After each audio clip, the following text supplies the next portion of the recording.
This section needs to establish the why, the inescapable circumstances that force the protagonist to abandon a familiar, if difficult, life for the perilous unknown of the western frontier.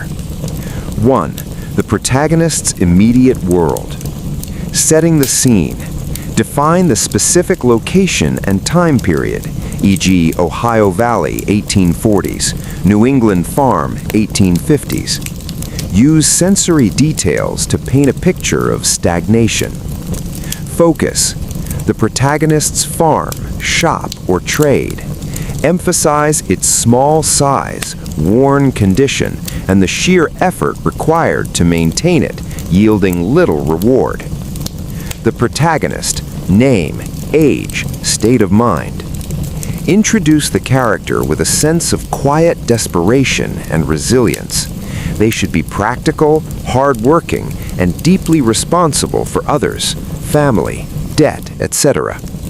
2. The economic desperation, the fallow earth. The land's betrayal. If a farmer, describe the soil exhaustion, poor harvests, and mounting debt, mortgage, bank, or local creditor. The fallow earth is a metaphor for the lack of opportunity. The industrial squeeze. If urban or town dweller, describe the impact of market crashes, factory closures, or new technology rendering their trade obsolete. The East is now seen as crowded and unforgiving. The debt's weight. This is the most critical pressure. Show the protagonist calculating their dwindling resources and realizing that staying means eventual ruin, disgrace, or starvation. 3. The motivation and the turning point. The catalyst, a specific final event that forces the decision, a foreclosure notice, the death of livestock, or a desperate plea from a spouse. The Western myth. Introduce the powerful, contrasting idea of the West. It is not just land, but the last place in America where a person can truly start over. Key concepts: free land, a new start, and the promise of California gold or Oregon timber. The West is the only way to pay the debt, protect the family, and reclaim dignity. The difficult decision. The final paragraphs should focus on the protagonist's conversation with their family, spouse, children, aging parents, where the momentous decision is made. It should be laced with fear, but also a desperate flicker of hope. The hope that drives the entire journey. This section is all about contrast and aspiration. Use vivid, idealized imagery to show the protagonist's mental escape from the fallow earth of the East. The power of rumor and legend. The printed word. Focus on the materials that fuel the dream. Cheap, sensationalized newspapers, pamphlets distributed by land promoters, or letters from earlier successful pioneers. The gold. Descriptions of streams where gold nuggets lie as common as river stones, if the time period aligns with the gold rush. The promise of instant wealth is the loudest whisper. The green. Accounts of the Oregon or California valleys, a land where the soil is black and deep, where crops yield triple the eastern output, and where there is infinite space to stake a claim. The romanticized West. Contrast the muddy, cramped East with the imagined West. Sun-drenched plains, crystal-clear mountain streams, and air free from pollution. It is a mythical land of renewal and freedom. The protagonist's personal vision. Hope as a drug. Show how the protagonist holds these visions close, using them to endure the final miserable days in the East. This dream is not greed, but a chance of redemption to save their name and family. A blank canvas. The West represents a society not yet hardened by rules and hierarchy. It's the chance to be a self-made man or woman, where birthright and debt no longer matter. The geography of the unknown. Briefly touch upon the sheer awe-inspiring scale of the West as a vast, empty expanse on a map. While daunting, the unknown is also a source of attraction. It means there is still something untamed and available. The shared American myth. Manifest destiny. Subtly introduce the underlying cultural belief shared by the American audience. The idea that expansion is not just opportunity, but a duty to civilize, settle, and claim the continent from sea to shining sea. The point of no return. End the section as the protagonist makes the final commitment, perhaps burning a deed of debt they can no longer pay, or selling a cherished possession to buy the initial supplies. The dream is now actionable. The preparation, the next section, must begin. This section, the Conestoga's shadow, preparing the wagon, gathering supplies, and the somber farewells, marks the transition from planning and dreaming, the whisper of gold and green, to concrete action. It is focused, deliberate, and tinged with melancholy as the protagonist physically breaks ties with their old life. 1. The Conestoga as the central symbol. The vessel of fate. The wagon, whether a true Conestoga, prairie schooner, or a simpler vehicle, is the protagonist's entire world for the next 6 months. Describe its construction, the sturdy axles, the canvas cover, and the smell of fresh paint or tar. Focus. The wagon is not just transport, it is a portable home, fort, and grave. Its shadow is the ever-present reminder of the colossal journey ahead and the sacrifices made to finance it. The packing list and hard choices. Detail the meticulous, stressful process of deciding what stays and what goes. Every ounce counts. The necessities: flour, dried meat, coffee, tools, and seeds. The sacrifices: heirloom furniture, books, or sentimental items that are too heavy to carry, symbolizing the shedding of the past. 2. Gathering supplies and securing the team. The burden of cost.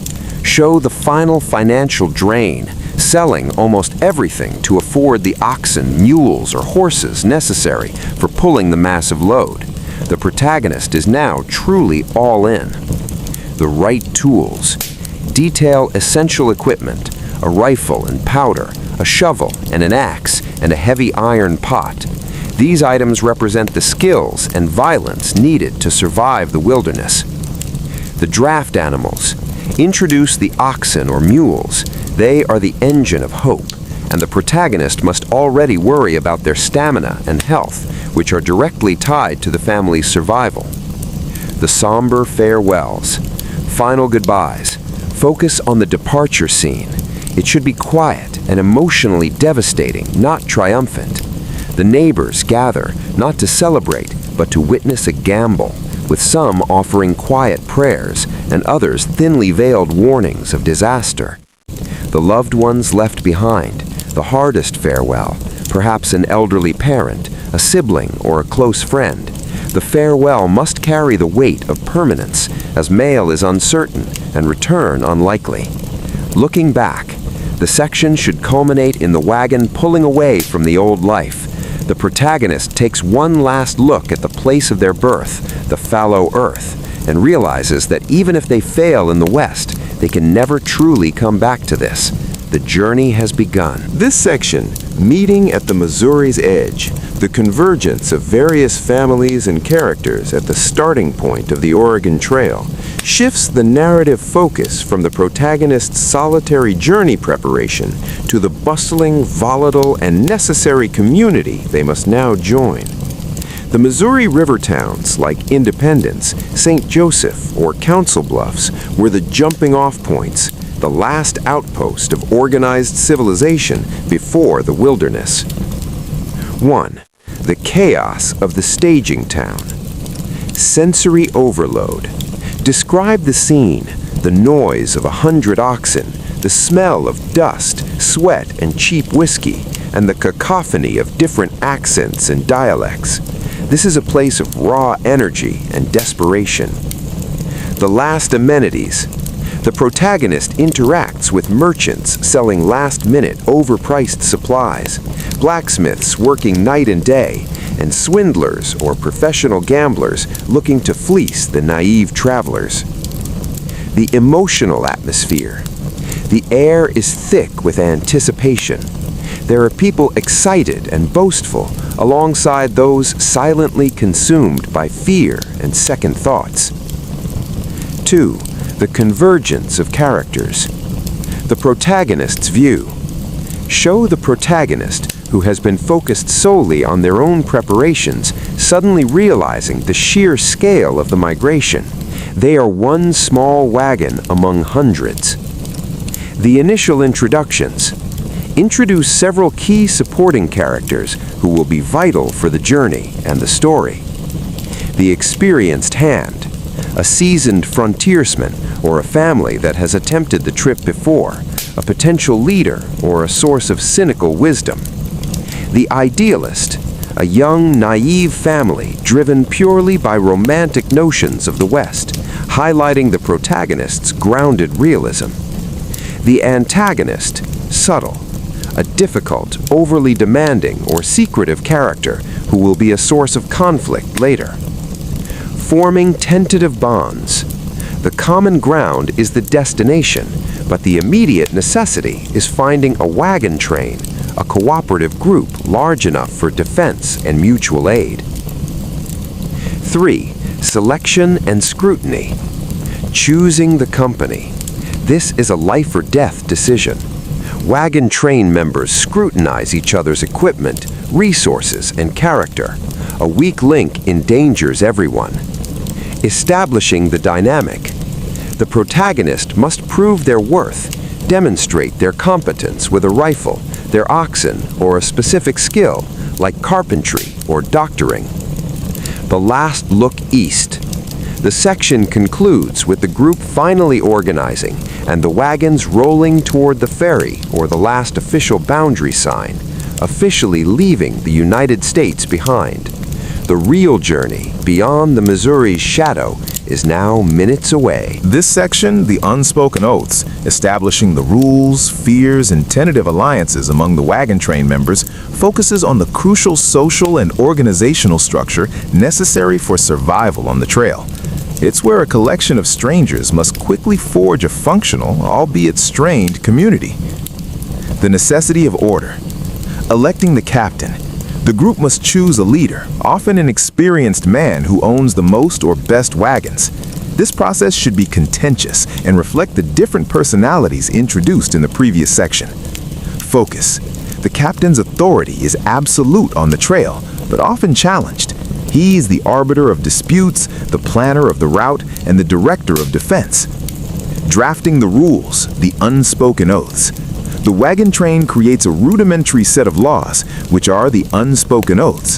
These rules cover guard duties and night watch rotas, the penalty for stealing or dangerous negligence, the strict order of march, who leads, who follows the most dust, the sharing of labor, driving, hunting, collecting water, the weight of shared fear. The three terrors articulate the pervasive fears that bind the group together. Fear of the unknown land, getting hopelessly lost or failing to find water or forage. Fear of the elements, weather, disease, especially cholera, and accidents. Fear of native tribes. This was often exaggerated, but served as a powerful incentive for cooperation and vigilance. The initial scrutiny. Show the protagonist and others sizing each other up, looking for weakness. An unreliable partner is a direct threat to survival. The tentative alliances are based on perceived strength and shared values, not friendship. Forging alliances and conflict. The core group. The protagonist forms a solid, immediate partnership, perhaps with a steady family or the experienced hand. This alliance is pragmatic, based on sharing guard duty or repairing wagons together. The first friction. introduce a small but significant conflict that tests the newly established rules. It might be a dispute over a better camping spot, a refusal to take a difficult chore, or a reckless use of resources. This incident proves that their community is fragile. The ritual of camp. Conclude the section with the train successfully forming the night circle, wagons tightly nested for protection. The sounds of campfires, tired voices, and the sentinel's boots create a sense of isolated order against the vast, dark wilderness. The journey under the rules has truly begun. This section, Dust in the Endless Sky, the grueling reality of the first weeks, focusing on exhaustion and monotony, strips away the romanticism of the whisper of gold and green and plunges the protagonist into the brutal, day-to-day reality of the trail. This is where physical suffering replaces anticipation, establishing the grim test of endurance that defines the overland journey. 1. The monotony of the march. The unchanging routine. Detail the harsh, unvarying schedule, waking before dawn, a meager breakfast, yoking the oxen, and walking. Every day as a repetition of the last, measured only by the slow, painful progress of 10 to 15 miles. The pace of the oxen. The speed is frustratingly slow, a slow, deliberate trudge that emphasizes the vastness of the distance. This slow pace underscores the mental strain more than a quick, dramatic crisis. The wear and tear. Focus on the physical deterioration, worn-out boots, aching muscles, sunburnt skin, and the loss of the initial excitement. The protagonist's dreams are now obscured by the immediate pain of their body. 2. The dominance of dust. A pervasive enemy. The dust is the most immediate and oppressive element. Describe it as fine, gritty powder that coats everything: food, faces, clothing, and the inside of the wagons.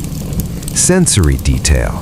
The taste of grit in the mouth, the burning in the eyes, and the coughing fits that plague the train.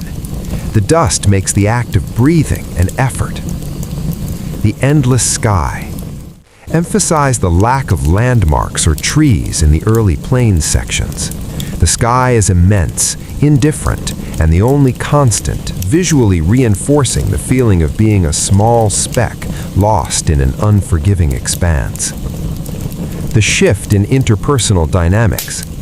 Bickering and short tempers. The initial civility erodes under the stress. Small disputes over water, a misplaced tool, or an animal straying escalate quickly.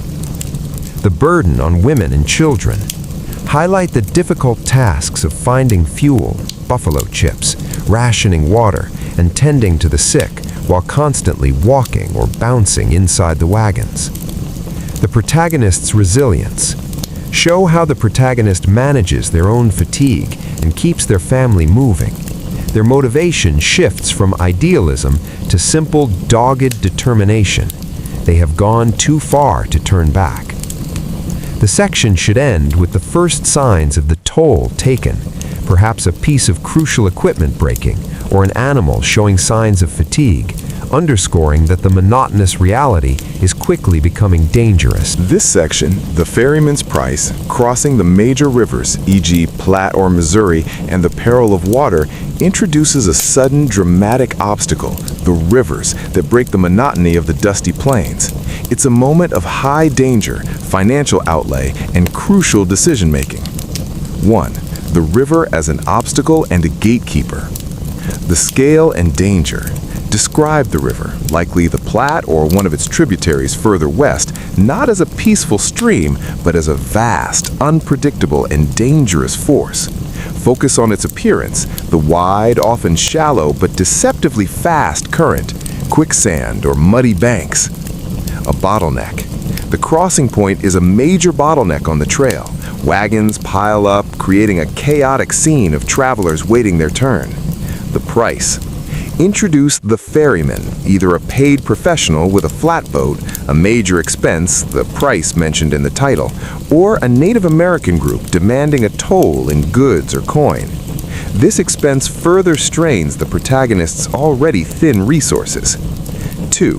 The decision, pay or risk. The weighing of options. The wagon captain and the protagonist must debate the choice. Pay the ferryman's price, expensive, slow, but relatively safer for the wagons and people. Risk the ford or ferry themselves. Attempting to ford the river using ropes or floating the wagons risks the loss of precious supplies, animals, or even lives. The protagonist's role. Show the protagonist arguing for the safer, more expensive route, or conversely, being forced by the group's poverty to attempt the perilous self-crossing. 3. The peril of water and crossing. The action sequence. If the crossing is self-managed, detail the terrifying process, unloading non-essential goods, sealing the wagon bed with tar or canvas to create a crude boat, sometimes lifting the bed onto makeshift pontoons, the frantic effort of the animals struggling in the current, the near miss. A dramatic moment is required, a wagon nearly tipping, an animal drowning, or a child slipping into the current. This emphasizes the immediate deadly reality of the trail. The water is a harsh contrast to the dust. It is sudden, cold, and unforgiving. The aftermath. Financial cost. If they paid, the protagonist must tally the painful loss of coin. The physical cost. If they risked it, describe the waterlogged supplies, the time lost drying everything out, and the shaken nerves. The section ends with the wagon train safely on the other side, looking back at the river, a dangerous line crossed, marking a definitive step deeper into the Western Territory. This section, the shadow of Fort Laramie, a brief respite, trade, and the psychological midpoint of the journey, represents a critical juncture. Fort Laramie was a major military and trading post, symbolizing the last point of reliable connection to the east before the great wilderness of the Rockies. It should feel like an oasis, but also a place of sobering realization. 1. The oasis and the military presence. A site of civilization. Describe the relief of seeing the flag, the uniforms of the U.S. Army soldiers, and the sturdy log or adobe buildings. It's the first time in weeks the protagonist has felt truly safe and connected to their nation. The trading post. This is the main draw. This is the chance to purchase essential supplies, flour, coffee, powder, that have been used up or spoiled. The price shock. Emphasize the exorbitant prices charged by the fort's sutler or trader. This reinforces the cost of the journey and the finite nature of their funds. Repairs and refitting. The halt allows for critical maintenance. Blacksmiths repair broken wagon wheels and axles, and the oxen are checked for shoes and signs of illness. 2. The psychological midpoint, the reckoning. The scavenging. Introduce the grim reality. Pioneers often discarded heavy but non-essential items here to lighten the load for the mountains ahead. The protagonist walks past heaps of furniture, stoves, and books, realizing the dreams they carried are literally being abandoned. The halfway mark. Fort Laramie is generally considered the psychological halfway point, or about 1/3 of the distance to California or Oregon. The protagonist must face the truth. What they have suffered so far will be repeated and likely intensified in the mountains and deserts ahead. Letters and farewells.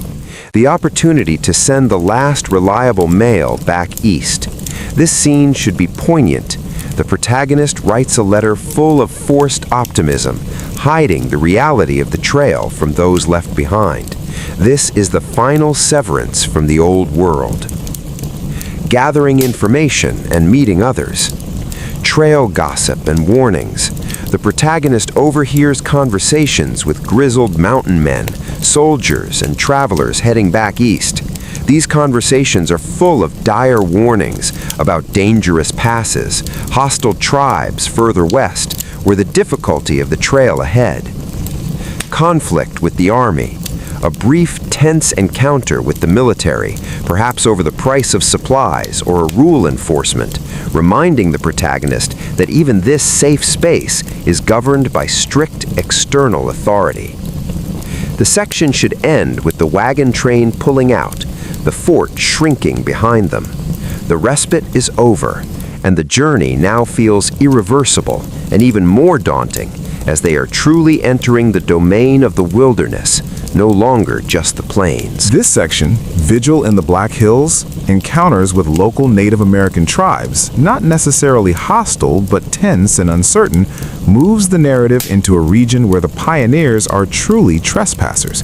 It replaces direct combat with psychological tension, focusing on cultural differences, misunderstanding, and mutual wariness.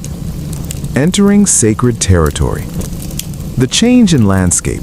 Contrast the featureless plains with the appearance of the Black Hills, or a similar landmark like the Rocky Mountain foothills. The land becomes more rugged, forested, and visually dramatic, clearly the domain of powerful tribes like the Lakota or Cheyenne. The feeling of being watched.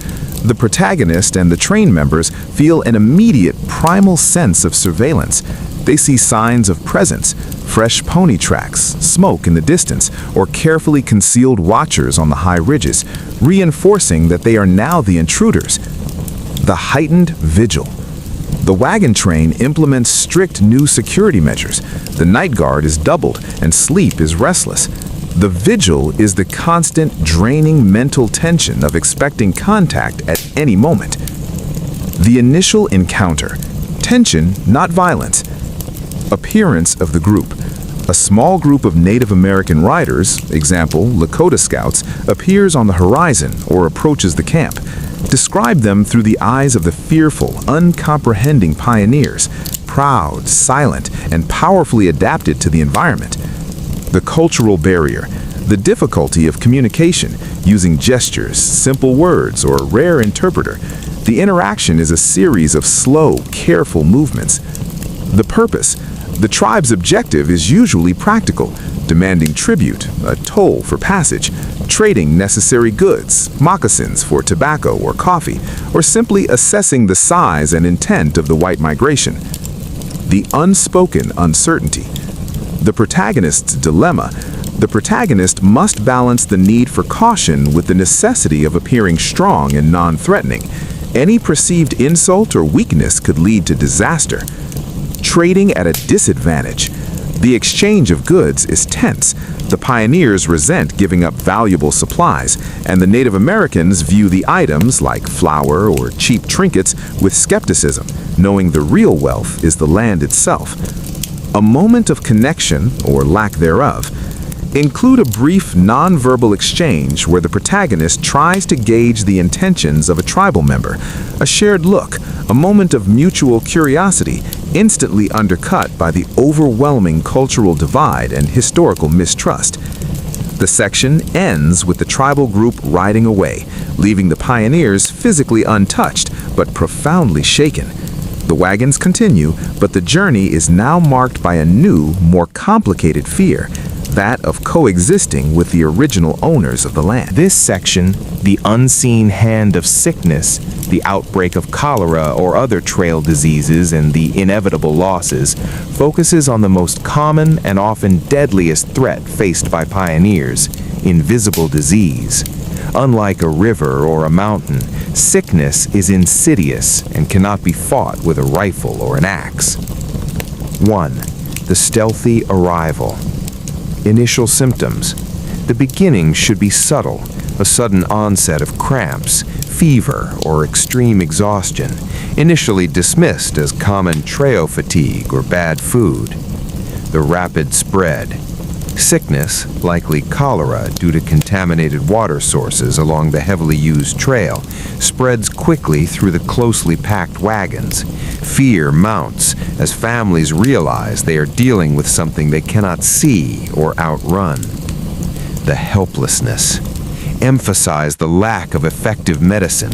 The wagon train's doctor, if they have one, is reduced to offering comfort, simple remedies, or desperate, useless treatments. 2. The protagonist's trial. A personal toll. The sickness must strike close to the protagonist. It could be a child, a spouse, or their most reliable ally. This crisis tests their emotional strength and dedication to the journey. The struggle for care. Detail the desperate efforts, boiling water over precious fuel, sacrificing meager medical supplies, and tending to the sick while still having to manage the daily exhausting march.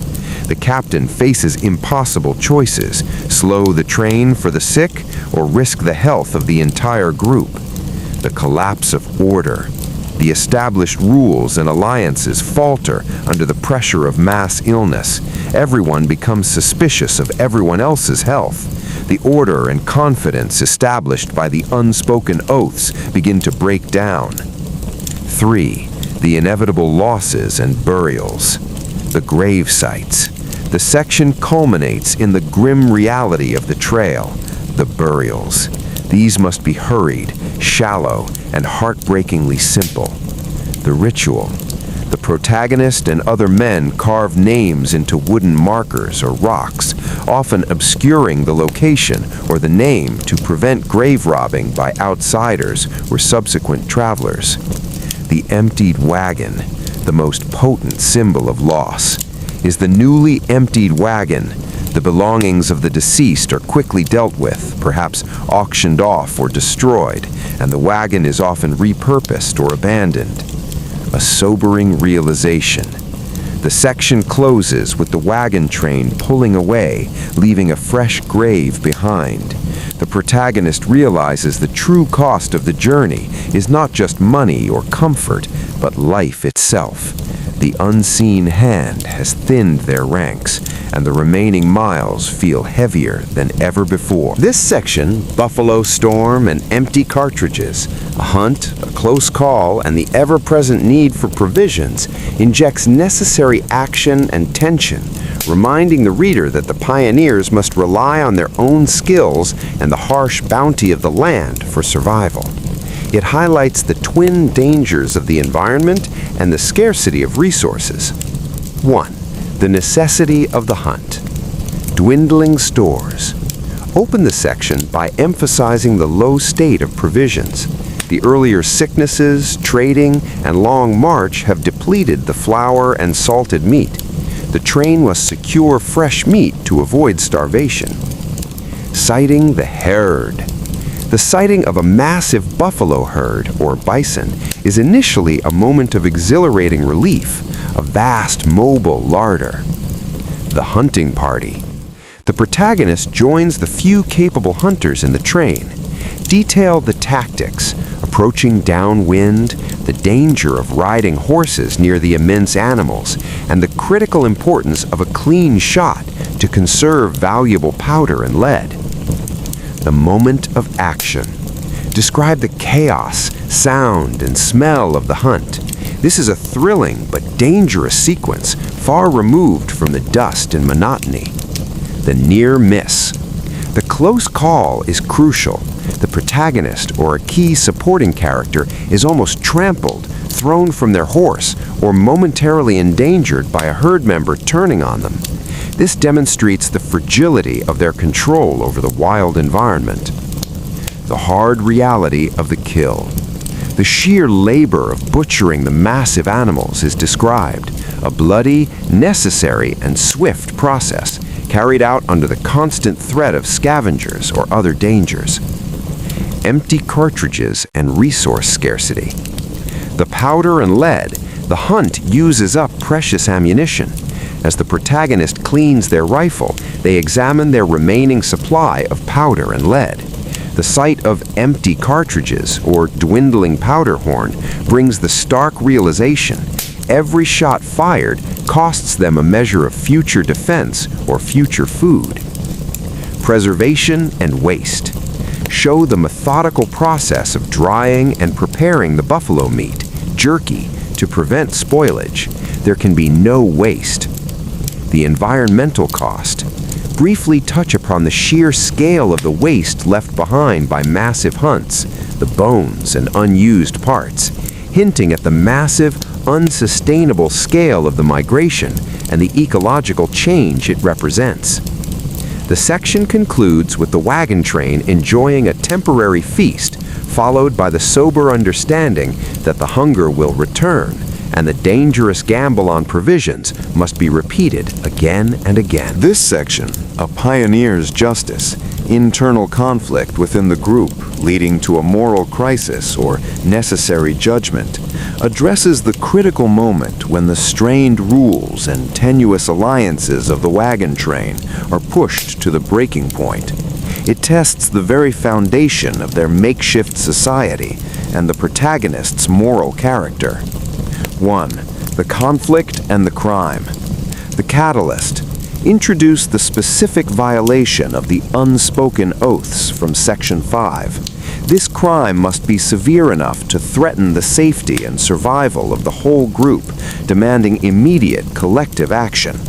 Examples: theft of vital resources, stealing flour, water, or medicine from another family; gross negligence, falling asleep on guard duty leading to the loss of livestock or a near attack; violence, a physical assault or the mistreatment of women or children. The accused. The culprit must be a known, perhaps previously tolerated member of the train, possibly the subtle antagonist introduced earlier. 2. The moral crisis and trial. The absence of law. Emphasize that they are outside the jurisdiction of any formal court. The only authority is the captain and the collective will of the travelers. This is frontier law, swift, rough, and deeply personal. The protagonist's role. The protagonist must be central to the judgment, either as the aggrieved party, a key witness, or as the voice of reason or mercy on the impromptu jury. This forces the protagonist to confront the severity of their commitment to the group's rules. The deliberation. Describe the tense, highly emotional meeting around a fire. The arguments are simple but profound. Survival versus humanity. Is it right to execute a man over a sack of flour, even if that flour means life for a family? 3. The necessary judgment. The verdict. The group must reach a verdict. Regardless of the decision, it must feel heavy and necessary, not triumphant. The punishment, the justice. The consequence must fit the severity of the threat. Banishment or exile, the most common form of capital punishment on the trail. The accused is given minimal supplies and forced to walk back to the east or continue alone. This is essentially a death sentence delivered by the community. Lashing or public shaming for less severe but still serious offenses. The aftermath. This section concludes with the atmosphere of the train afterward. The execution of A Pioneer's Justice leaves a chilling effect. The protagonist feels the weight of the decision and understands that they too are now bound by this ruthless code.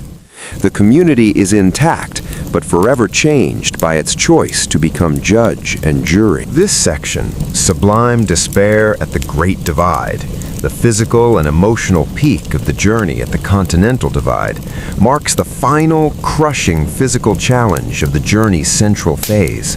The Great Divide is the literal and symbolic high point, offering a moment of awe mixed with overwhelming exhaustion. The ascent and the view, sublime. The physical toll of the climb. Detail the punishing effort of scaling the Rockies, example through South Pass. The terrain is rocky, steep, and treacherous. Oxen strain, wagons tilt dangerously, and the pioneers must use ropes and teamwork just to make forward progress. This is the most physically demanding section yet. The majestic vista. Upon reaching the actual divide, where waters separate to flow to either the Atlantic or the Pacific, the protagonist is confronted with a view of extraordinary, terrifying beauty. This is the sublime, a vast, untouched landscape that dwarfs humanity. A moment of triumph, a fleeting moment of celebration. They have conquered the highest obstacle. The protagonist is now officially standing in the western watershed, fulfilling the dream of going west. The emotional reckoning, despair. The illusion of completion. The view reveals not the green valleys they dreamed of, but an endless succession of mountains, canyons, and arid deserts stretching to the horizon. The protagonist realizes the climb was merely the beginning of the second half of the journey. The cost of the ascent. The train is severely depleted. Oxen are lame or dead. Water is scarce, even on the divide, and the supplies are critically low. The realization hits. They have used up their reserves, and the hardest environment, the arid deserts, lies ahead. This leads to despair. The abandoned dream. Use this setting for a poignant reflection on the losses incurred so far. Sickness, the ferry, the emotional cost of a pioneer's justice. The original bright hope is replaced by a grim, stubborn determination. The new gravity of the journey. The water's flow, a symbolic moment where the protagonist observes the water flowing west, reinforcing the irreversible nature of their path. Every step now commits them deeper to the Pacific coast. The cold reality. The air is thin and cold. The pioneers quickly realize the mountains are too harsh to linger in, forcing a difficult, rushed descent into the valleys and basins beyond. The section concludes as the wagons begin their tricky downhill descent, leaving the summit, the peak of physical and emotional endurance, behind them. They are now committed to the relentless downhill, speeding them toward the unknown lands of the West Coast.